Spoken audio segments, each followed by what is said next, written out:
ये बिल्डिंगें बेच डालोगे तो क्या यहाँ पर तुम क्या हवाई किले बनाओगे? बना रहे हैं सारे। तो खतरा क्यों नहीं है? खतरा तो हो गई हो। आपने एक टीवी में पॉपुलर ऐड आती है, देगी मेरठ का तड़का अंग अंग भड़का, मोदी का तड़का विपक्षी भड़का। इतने मुसलमान साथ दे रहे हैं, ये दो चार मुल्ला मौलाना कहने से मुस्लिम खतरे में आ जाएगा। मुसलमान तो खतरे में नहीं आएगा, हिंदू खतरे में है।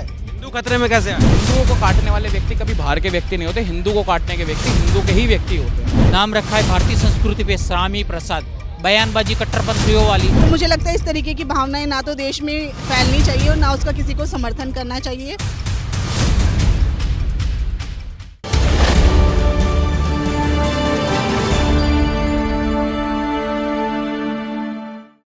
नमस्कार, आप देख रहे हैं द न्यूज़ 15। राम मंदिर का उद्घाटन 22 जनवरी को होने जा रहा है। इसी बीच ऑल इंडिया डेमोक्रेटिक फ्रंट के अध्यक्ष और लोकसभा के सदस्य बदरुद्दीन अजमल ने एक विवादित बयान दिया है।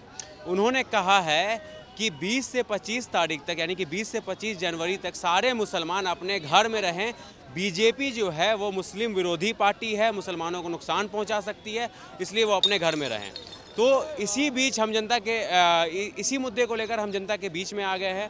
जनता से जानेंगे कि आखिर क्या सच में इस देश का मुसलमान खतरे में है बीजेपी की सरकार। आज के टाइम पे आप देख रहे हैं कि जितने क्या बोलते हैं पॉलिटिकल पार्टीज़ के जितने भी बयान आ रहे हैं, सारी चीज़ें ये इसलिए आई जा रही हैं क्योंकि एक तरीके का हमने जिस तरीके की जीत पाई है, जिस तरीके का राम मंदिर का भव्य तरीके से निर्माण हो रहा है, रामलला विराजमान होने जा रहे हैं 22 जनवरी को, उस तरीके को लेकर काफ़ी लोगों के अंदर ये चीज़ का विवादित बयान आ रहा है कि ये हो क्यों रहा है। मैं आज आपको सभी इस मीडिया के माध्यम से मैं आपको ये बताना चाह रहा हूँ कि कभी भी जो व्यक्ति हमेशा कहते हैं कि आप सेक्युलर बनिए, सेक्युलर बनिए, सेक्युलर बनिए।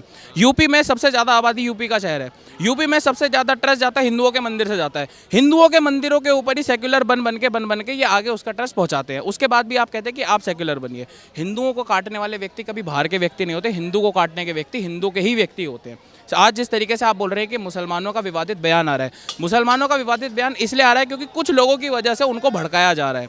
अगर आप देखेंगे कि जिस अयोध्या में मंदिर का भव्य निर्माण हो रहा है, वहाँ पर यह ज़रूरी नहीं है कि वहाँ पर हिंदुओं की ही आबादी होगी। अगर व्यवसाय होगा तो उसमें चाहे मुसलमान हो, चाहे हिंदू हो, चाहे सिख हो, चाहे ईसाई हो, सबका व्यवसाय होगा। क्या लग रहा है आपको, इस देश में मुसलमान डरा हुआ है? नहीं, एब्सोल्युटली नॉट। देखिए, अगर ऐसा कोई नैरेटिव फैलाया जा रहा है तो मुझे नहीं लगता कि जो आम जनता है वो इसमें विश्वास कर रही है। कुछ सोशल मीडिया या डिफरेंट प्लेटफॉर्म से इस तरीके की इन्फॉर्मेशन यहाँ से वहाँ जा सकती है, जिसको कुछ लोग बिना सोचे समझे, बिना लॉजिक के एक्सेप्ट कर लेते हैं और शायद उनकी जो छोटी कम पढ़े लिखे हो सकते हैं या जिस भी प्रकार से हैं, तो उनको रियलिटी चेक नहीं मिल पाता है। छोटी छोटी व्हाट्सएप इन्फॉर्मेशन और इस तरीके की इन्फॉर्मेशन से डर जाते हैं लोग। तो मुझे लगता है इस तरीके की भावनाएं ना तो देश में फैलनी चाहिए और ना उसका किसी को समर्थन करना चाहिए। नफरती बयान, तुगलकी फरमान, कट्टर बयानबाजी जितनी ये तेज हो गई है, जितनी दिल्ली में हवा, ठंडी हवा तेज हो गई है, एक गर्म सियासत तेज हो गई है, कारण एक ही है भाई। 14 में मोदी आए गुजरात मॉडल को लेके, बीजेपी ने नींव रखी हिंदुत्व राम मंदिर के एजेंडे से। बीजेपी का उद्भव स्थान यही बोल सकते हैं। मैं भी गुजरात से, उनकी सियासत हमने देखी है। तो 14 के बाद माइनॉरिटी प्रॉब्लम में नहीं थी, उसके पहले क्या प्रॉब्लम में थी? मुझे बीजेपी से उनको क्या खतरा है भाई? 70 सालों में बेड़ा गर्क कर रहा। इस तरीके के बयान क्यों दे रहे हैं? देखो, अकेले मुस्लिम देते तो अच्छा शासक, जितेंद्र आह्वाड एनसीपी नेता, उन्होंने दे दिए। स्वामी प्रसाद मौर्य, नाम रखा है भारतीय संस्कृति पे स्वामी प्रसाद, बयानबाजी कट्टरपंथियों वाली। तो राम कदम ने काटको पर जाके एफआईआर करवा दी उनके अगेंस्ट में। तो ये सब जो विपक्षी है ना, वो मोदी जी का मोरल डाउन करना चाहते हैं। देखो, आपने एक टीवी में पॉपुलर ऐड आती है, देगी मेरठ का तड़का अंग अंग भड़का, मोदी का तड़का विपक्षी भड़का। देखो, विपक्षियों के बारे में तो एक थोड़ा शेर बोलना चाहता हूँ। विपक्षियों की सियासत लोगों को समझ में नहीं आती, न उनके पास चेहरा है न दर्पण। उन्होंने एक नारा जोड़ा, लास्ट बात बोल देता हूँ, भारत जीतेगा इंडिया अलायंस का। हाँ, तो जीतने वाला है ना, लेकिन आप नहीं जीतने वाले, भारत जीतेगा, आप नहीं जीतने वाले। मुसलमान तो खतरे में नहीं आएगा, हिंदू खतरे में है। हिंदू खतरे में कैसे आ गया? जिंदगी में जो चीज़ कांग्रेस ने नहीं किया वो इन्होंने कर दिया। आपने 5 एकड़ ज़मीन दे दी, कंप्रोमाइज़ किया है। इसमें बड़े बड़े मुसलमान लीडर ने अपने कौम को धोखा दिया, बड़े बड़े हिंदू लीडर हिंदुओं को धोखा दिया। इन लोगों ने कंप्रोमाइज़ किया कि मस्जिद उधर बना लो, हम धीरे से ये मंदिर बना दें, मेरा राजनीति सीखते रहें हम, बस यही ये चलेंगे। मैं 50 साल रहूँगा, अरे तुम्हारा बाप भी 50 साल नहीं रहेगा। 70 साल तक कांग्रेस शासन की, गरीबी खत्म हो गई, इस देश का विकास इतना ऊंचा हो गया, इन भाई साहब को सब चीज़ मिल गया, इन भाई साहब की सारी समस्याएं खत्म हो गई। राहुल गांधी इतना बड़ा विद्वान है कि अब 70 साल से कांग्रेस ने जो इस देश में गरीबी, भ्रष्टाचार, बेरोजगारी, महंगाई बढ़ाई, वो राहुल गांधी खत्म करेंगे। यानी वो 70 साल की कांग्रेस झूठी थी। राहुल गांधी का नाना झूठा था, मम्मी झूठी थी, इसका बाप झूठा था, सॉरी राजीव गांधी झूठे थे। इन्होंने कहा कि कांग्रेस ने तो सब खत्म कर दिया, इन्होंने यही कहा ना कि सब खत्म कर दिया। मैं पूछता हूँ, अभी के समय में एक वैश्विक प्रतिष्ठा बढ़ी है, कोई इनकार नहीं कर सकता, कल तक नहीं बढ़ी थी। एक इंफ्रास्ट्रक्चर डेवलप हो रहा है इस देश में, महंगाई हो रही है, तो महंगाई कब नहीं थी, बेरोजगारी कब नहीं थी? क्या कह रहे हैं? ना ये जो कह रहे हैं इनकी बात से सुनिए, सबसे बड़ी 70 साल में जो आप बैठे हैं ना, मुझे भी यहाँ हो गया 60 साल। मैं आपको बता दूँ, यही कनाट प्लेस जब खेत था ये, तब मैं आता था और आज भी आ रहा हूँ। आप शायद नहीं आए होंगे, 70 साल में ये बनाया है। ये बिल्डिंगें बेच डालोगे तो क्या यहाँ पर तुम क्या हवाई किले बनाओगे? बना रहे हैं सारे। एक क्वेश्चन ले, हाँ बोलिए। अंकल ने कहा ना कि भाजपा में बहुत सारे मतलब कांड हो रहे हैं या बहुत क्राइम हो रहा है। अंकल जी आप एक बात बताओ, विपक्ष के सारे जितने बड़े नेता हैं सब पे केस हो रखा है और सब बेल पे है। 2014 से आज तक कोई भी सिंगल बंदा बता दो कि इन्होंने केवल ना कोई बेल पे है अंकल, सब बेल। अरे कांग्रेस ने अंदर किया था। अच्छा नवजोत सिंह सिद्धू 1 साल जेल खट,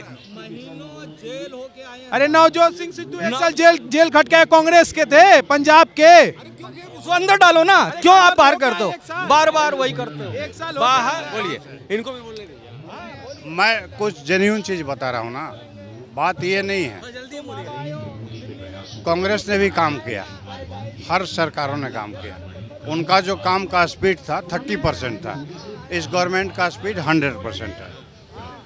इसने एक विजन के तहत काम करना है। बाकी इस देश की जितनी क्षेत्रीय पार्टियां हैं, कांग्रेस सहित, वो तत्कालिक काम कर रही है। उनका तत्कालिक काम क्या, अराजकता फैलाव आ जाएगा। राम मंदिर बनने से मुसलमान खतरे में आ जाएगा? मतलब नहीं है, इतने मुसलमान साथ दे रहे हैं, ये 2-4 मुल्ला मौलाना कहने से मुस्लिम खतरे में आ जाएगा। जो इकबाल अंसारी केस लड़े, मेन वो हैं कि बाकी सारे और मुल्ला है। जिसने केस लड़ा वो अगर साथ है तो बाकी का वैल्यू क्या है, ये बता दीजिए। इकबाल तो पहले भी साथ था और अंत तक साथ था। केस करने वाले तीसरे थे। आप गुजरात से आइएगा, आप बेंगलोर से आइएगा, आप दाएं बाएं से आइएगा, केस कहाँ आएगा? दिल्ली में। जज को सिक्योरिटी कौन देता है? सरकार देती है। आपको सारी चीज़ें सिक्योरिटी सरकार से मिलती हैं, आप हटा लेंगे, जज भी डरता है आज की डेट में। और नहीं तो कई ऐसे चीज़ें हैं जो जज डर रहा है क्या? नहीं, एक सेकंड इनको नहीं, जज नहीं डर रहे हैं। और अभी राम मूर्ति का निर्माण भी कर रहा है, वो एक मुस्लिम लड़का कर रहा है। राम का मूर्ति जो लगना है उसका भी मूर्ति कर रहा है, और जज कोई भी नहीं डर रहे हैं। जज सही फैसला दे रहे हैं और अपना सही फैसला देंगे। मुझे चीफ जस्टिस पे पूरा यकीन है, सुप्रीम कोर्ट में, कि वो कोई गलत फैसला नहीं देंगे। और ये किसी के लिए बुरा लगे या अच्छा लगे। हाँ तो खतरा क्यों नहीं है? खतरा तो होगा ही होगा। हम राम मंदिर वाले क्या करें, वो बेचारे तो कुछ कह ही नहीं रहे, उनको क्या है। हमारा राम मंदिर बनना चाहिए, बस हम और कुछ नहीं जानते। तो राम मंदिर बनने से लग रहा है मुसलमान खतरे में आ जाएगा? नहीं, मुसलमान क्यों खतरे में आ जाएगा? आधे तरीके के बयान, आधे से ज़्यादा मुसलमान तो हिंदुओं में मिल गया। वहाँ हनुमान मंदिर खुद गया, हनुमान गढ़ी गया, प्रसाद चढ़ाया, अब और क्या चाहिए? मतलब मुसलमान खतरे में नहीं है, जो राजनीति, हाँ, ध्रुवीकरण कर रहे हैं। हाँ, ये सब झूठा उड़ा रहे अफवाह। मुसलमान खतरे में कतई नहीं है। क्या कह रहे थे आप? मैं तो यही कहूँगा, सीनियर लीडर जितने भी हैं, जो भी हैं, चाहे कांग्रेस हो बीजेपी, इनको एसी में जो बैठे बैठे ये बनाते रहते हैं ना गेम, इनको बाहर निकालना है। कोई भी हमारे यहाँ, ये बताओ, गौतम गंभीर कभी आया नहीं, मनोज तिवारी आया नहीं है, बैठ के एसी में एक घर में घुस जाते हैं, चले जाते हैं, कोई पहचानता नहीं है इनको। मुझे खेल कूद वालों की क्या ज़रूरत है, मुझे तो समाज की ज़रूरत है। ये हजार हजार करोड़ के मालिक हैं सब, ये क्या ज़रूरत है इनको राजनीति में आने की? आप क्या 1 रुपए का यहाँ हम लोगों को दान दे रहे हैं? जैसा कि आप लोगों ने लोगों की राय सुनी कि जो भी राजनेता इस तरीके की बयान दे रहे हैं, एक किसी न किसी धर्म को भड़काने की बात कर रहे हैं, वो सिर्फ राजनीति ध्रुवीकरण फैला रहे हैं देश के अंदर, एक तरीके का उन्माद फैला रहे हैं, एक धर्म विशेष को भड़काने का काम कर रहे हैं। इसके अलावा और कुछ भी नहीं। देश में हिंदू भी सुरक्षित है, मुसलमान भी सुरक्षित है। हम आपके सामने ऐसे ही खबरें लाते रहेंगे। कैमरामैन गोविंद के साथ मैं रागिब, द न्यूज़ 15। शुक्रिया।